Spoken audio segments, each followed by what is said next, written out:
참석하지 않겠다. 일본 스가 총리가 이런 조건을 내세워 올해만 서울에서 열릴 한중일 정상회담에 참석하지 않겠다고 말했습니다. 그동안 일본은 우리 대법원 강제징용 판결 이후 같은 요구를 지속적으로 해왔지만 한국은 법원 판결에 개입할 수 없다는 입장을 지켜왔습니다. 우리 정부는 대법원의 판결이 존중되어야 하고 피해자들의 권리가 실천되어야 하며 그런 가운데서도 한일 관계를 고려하는 것이 기본 방향이라고 말해왔습니다. 일본은 최근 독일 베를린에서 지된 소녀상 철거를 요청하고 일본에서 개최되는 국제무기 전시회에 무기기를 버젓이 내걸었습니다. 일본은 지금 이같이 과거 역사들을 강제로 지우며 심지어 마음대로 조작하려고 하고 있습니다. 우리 시민단체는 독일 소녀상 철거를 막는데 엄청난 위력을 발휘하고 있고 더 나아가 강제징용 판결을 인정하지 않는 일본에게 강력한 한방을 준비하고 있습니다. 지금부터 그것이 무엇인지 살펴보겠습니다. 지난 14일 81년 만에 금단의 땅이라 불렸던 인천 캠프마켓의 문이 드디어 열렸습니다. 이곳은 지난해 12월 한미 합의에 따라 인천시가 주한 미군으로부터 반환받은 땅의 일부였습니다. 인천시는 이곳을 14일부터 시민들이 자유롭게 드나들 수 있도록 개방했습니다. 캠프마켓은 1939년 일제강점기 당시 일본 육군의 무기 공장으로 사용되었다가 광복 이후에는 주한 미군이 주둔해 그동안 일본인의 출입이 금지된 곳이었습니다. 일제강점기에 이곳은 부평 조병창이라고 불렸는데 한강 이남에서 가장 큰 군수물자 공장이었습니다. 일본은 1938년 부평을 대륙 진출을 위한 병창 기지로 삼겠다고 천명했습니다. 이곳은 인천항과 인접해 있고 경인선을 이용해 곧바로 물자를 운송할 수 있는 최적의 장소였기 때문이었습니다. 일제는 이곳에서 강제 동원한 조선인의 노동력을 착취해 전국 각지에서 수탈한 금속품으로 무기를 만들었습니다. 학계에서는 이 같은 캠프 마켓에 대해 일제강점기 강제 동원부터 주한미군 주둔까지 한반도의 아픈 역사를 상징적으로 보여주는 공간으로 평가하고 있습니다. 조병창에 강제 동원된 조선인 노동자는 만여 명에 달했던 것으로 추정되고 있습니다. 이곳에서 조선인들은 배고픔과 열악한 처우에 시달리면서 노동력을 착취당했습니다. 국사편찬위원회가 지난 2월 발간한 일제 강제동원과 인천 조병창 사람들이라는 제목의 피해자 12명의 증언집에는 충격적인 증언들이 담겨져 있었습니다. 이 12명의 피해자는 강제 동원됐을 당시 모두 학생이었다는 공통점을 가지고 있었습니다.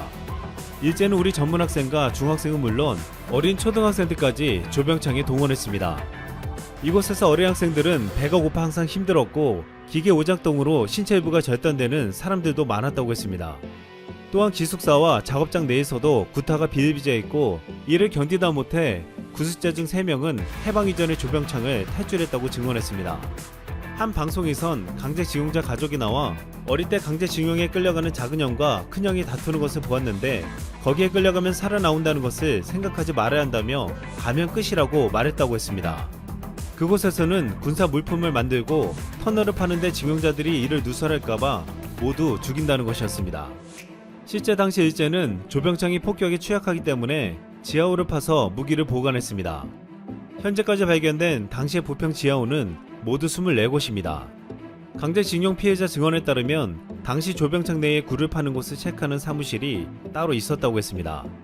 각 공사마다 학생들을 배치해 굴을 파괴했는데 기다란 정으로 구멍을 뚫어 그 안에 물을 넣고 물과 흙을 괴어 빼내게 했습니다. 그러면 일본군이 그곳에 다이너마이트를 넣고 터트려 돌을 깨고 깨진 돌을 날라야 하는 것은 전부 학생들의 몫이었습니다. 전문가들은 이 같은 조병창뿐만 아니라 일제강점기의 조선인들은 국내 8,500여 개에 달하는 강제 동원 작업장에 동원되었다고 했습니다. 현재 캠프마켓 내에는 일제강점기 조병창 건물 유적 20동 이상이 기존 형태를 유지한 채 남아있는 것으로 파악되고 있습니다. 또한 이 지역 근처에 부평공원에는 미쓰비시 공장이 자리하고 있었는데 이곳에는 현재 강제징용 노동자들이 거주하던 미쓰비시 줄사택이 남겨져 있습니다. 미쓰비시 줄사택은 일제강점기 강제징용 노동자들의 합숙소였습니다. 그런데 최근까지 미쓰비시 줄사택 9개 동 중 3개 동이 이미 철거된 것으로 확인되었습니다. 그러자 인천 지역 한 고등학교 학생들이 미쓰비시 줄사택 철거를 막아달라는 내용의 입장문을 지방자치단체에 제출했습니다. 인천고 2학년 김다준 군은 강제 동원된 조선인 노동자들의 수탈당한 청춘의 증거인 줄사택을 철거한다면 우리는 미래에 아픈 역사를 잊을지도 모르겠다고 말했습니다. 전문가들 또한 일본인 강제징용의 역사를 부정하는 현재 이에 반박할 역사적 근거라며 미쓰비시 줄사택을 그대로 보존해야 한다고 강조하고 있습니다. 일본은 전쟁 유적을 모두 공원화시키면서 전범 기억을 지우고 있는데 우리마저 오래된 일제시대 건물을 철거하면 일본의 역사 지우기를 도와주는 꼴이 된다는 것이었습니다. 캠프 마켓이 개방되고 알려진 데는 우리 시민들의 의지가 강력하게 작용했습니다. 지난 1996년부터 인천 시민사회는 캠프 마켓 반환 운동을 시작했습니다. 시민들은 미군 기지를 둘러싸고 인간 띄익기 행사와 호별 방문, 시민 걷기 대회, 천막 농성 등의 시민 운동으로 캠프마켓 개방을 이끌어냈습니다. 시민들은 캠프마켓 일대는 한국의 아픈 근현대사를 담고 있기에 조병창, 미쓰비시 주사택, 지하토구 등 일제 수탈 현장을 유네스코 세계문화유산으로 등재한다고 말하고 있습니다. 학자와 전문가들도 캠프마켓 안에 일제강점기 조선인 강제동원의 아픈 역사적 현장인 조병창 유적 활용 방안 마련이 시급하다고 말하고 있습니다. 이에 인천시 부평구는 캠프마켓 내 남아있는 조병창 유적 등을 바탕으로 평화박물관을 조성한다는 계획을 세우고 있습니다. 또한 인천시는 학계와 다양한 시민들의 의견을 모아 캠프마켓을 알차고 내실 있게 활용하는 방안을 마련하겠다고 했습니다.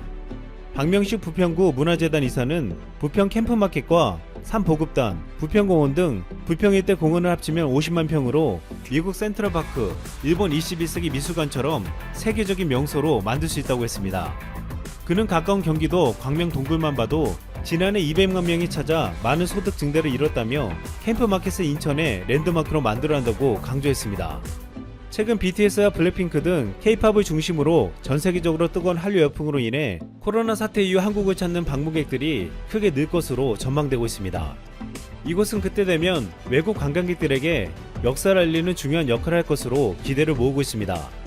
인천 부평은 인천공항과 지리적으로 가까워 관광객 유치에 유리할 것으로 보이는데 또한 이곳에는 장기간 방치된 군용 철도가 있어 이를 관광용으로 활용해 트램을 도입하자는 의견이 실행되고 있습니다. 인천시는 지난 9월 2030년까지 부평역에서 캠프마켓, 인천역, 연안부두를 운영하는 부평연안부두선을 비롯해 송도트램, 주안 송도선 등 8개 철도 노선을 구축하겠다고 발표했습니다. 일본은 강제징용의 고통이 고스란히 묻어있는 군함도를 유네스코 세계유산에 등재하면서 조선인의 강제 노역 사실을 설명하고 희생자를 기리는 적절한 조치를 하겠다고 약속했습니다. 하지만 일본은 약속을 이행하지 않고 조선인에 대한 차별은 없었고 급여를 지급받았다며 강제징용에 대한 역사를 부인했습니다. 그러면서 일본이 메이지시대 산업혁명의 유산이라 자랑했던 이 군함도는 현재 태풍으로 인해 건물이 붕괴될 위기에 놓여 있습니다. 캠프마켓을 비롯한 부평구의 일제만행의 역사적 흔적들은 우리 시민들의 힘에 의해 지켜지고 시민들의 힘에 의해 되찾았습니다. 이제 우리는 이곳을 보존해 역사박물관과 공원 등 세계적인 명소로 만들어 전 세계인들에게 일본이 감추려고 했던 사실들을 알려나갈 예정입니다. 일본은 지금 전 세계에 세워지고 있는 손녀상 설치를 막으려고 하고 있습니다. 이같이 역사를 왜곡하는 일본에게 우리는 그 옆에 하나의 동성을 더 세워줘야 한다는 말이 나오고 있습니다. 부평공원 민족주의 고조는 문화뿐 아니라 영토에서도 주변국과 갈등을 빚게 하고 있다. 중국이 남중국 해와 센카쿠 열도를 놓고 주변국인 베트남 등 아세안과 일본과 대립하는 것이 대표적이다. 또 중국은 최근에도 인도와도 육탄전을 벌였다. 라다다크 산맥 인근의 국경 문제로 인도와 다툰 것이다. 센카쿠 역사적 법률적으로도 우리 섬. 중국은 일본과도 영유권 갈등을 벌이고 있다.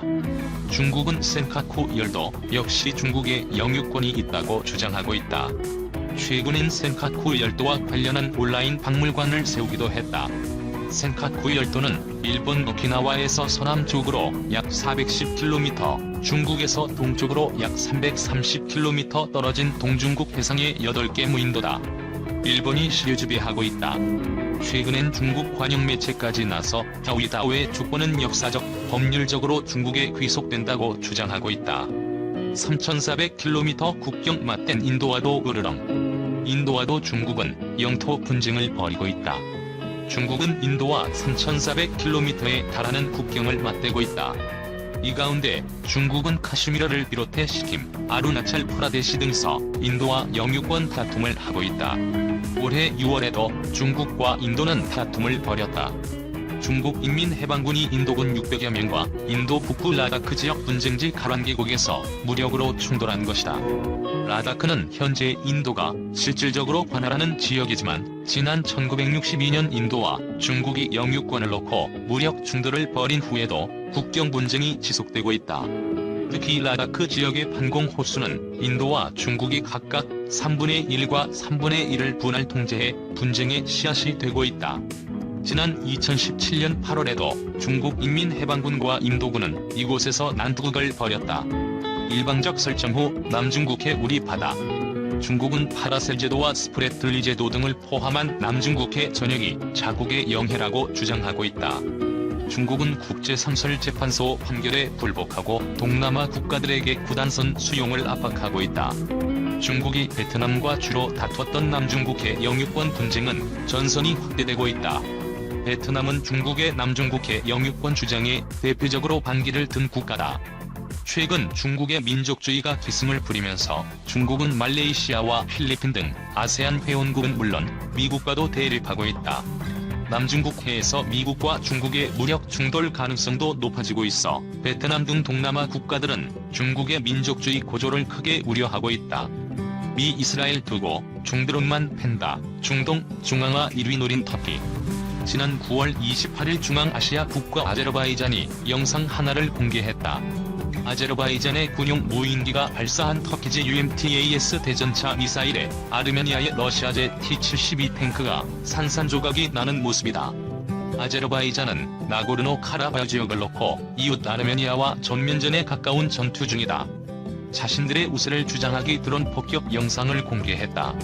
이런 알리예프 아제르바이잔 대통령은 터키 TRT 방송과 인터뷰에서 우리가 이런 능력을 얻지 못했다면 아마 탱크와 포대 등을 파괴하는 게 어려웠을 것이라고 말했다. 이 드론 생산한 국가는 따로 있다. 터키다. 작전에 쓰인 드론은 터키 바이락타르사가 제조한 TB2다. 2010년대에 개발된 중고도 드론이다.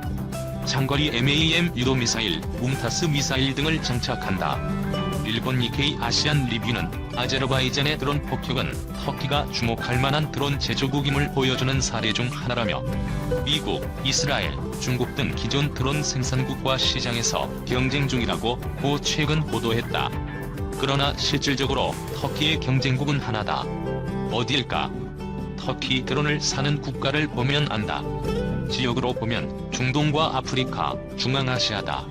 바이락타르가 만든 TB2 드론은 아제르바이잔뿐 아니라 리비아, 카타르, 우크라이나에 수출되고 있다. 또 다른 터키 방산 기업인 터키 항공우주도 지난 3월 튀니지 정부와 $240만 달러의 수출 계약을 맺었다고 미국 군사 전문지 디펜스 뉴스가 보도했다. TAI의 드론 ANKAS 6대와 3개의 지상 통제소를 수출하고 기술 이전도 해주는 조건이다. 그런데 여기 중국 드론이 터줏대감이다. 2012년 이라크는 중국의 CH-4 드론을 도입했다. 이를 테러 집단 IS 소탕에 잘 활용했다. 이라크의 성공 사례에 중동 각국이 경쟁적으로 중국 드론을 샀다. 아랍에미리트 연합, 요르단, 이집트 등이다. 2017년 사우디아라비아는 중국 일용 II 드론 30대를 사들이고 CH-4 생산 공장도 자국에 지었다. 파키스탄과 미얀마의 13번째 현지 생산 사례다. 튀니지와 리비아 등 북아프리카 국가도 중국 드론을 많이 샀다. 하지만 터키의 급부상으로 시장 흐름이 최근 바뀌었다. 알렉산다르 부치치 세르비아 대통령은 지난 5일 TB2 구매 협상을 진행하고 있다고 밝혔다. 지난 7월 중국 CH-92A 드론을 유럽 국가 최초로 도입한 지 3개월 만이다. 터키와 중국 드론이 맞붙기까지 한다. 유엔에 따르면 리비아 내전의 정부군은 터키, 동부 반군은 중국 드론을 쓰고 있다. EK는 터키 드론의 등장으로 이 지역의 세력 균형이 흔들린다고 평가할 정도다. 현재로선 중국이 시장 지배적 지위를 유지하기 어렵다. 왜 그런지 보자. 중국 드론이 중동, 아프리카에서 성공할 수 있었던 건 드론 강국인 미국과 이스라엘 덕분이다. 두 나라가 자국 드론을 수출하지 않고 있다. 중동과 북아프리카 등의 지역 분쟁을 확대할 수 있다는 우려 때문이다. 이때 중국이 제품 판매에 나선 거다. 그런데 이는 터키도 비슷하다.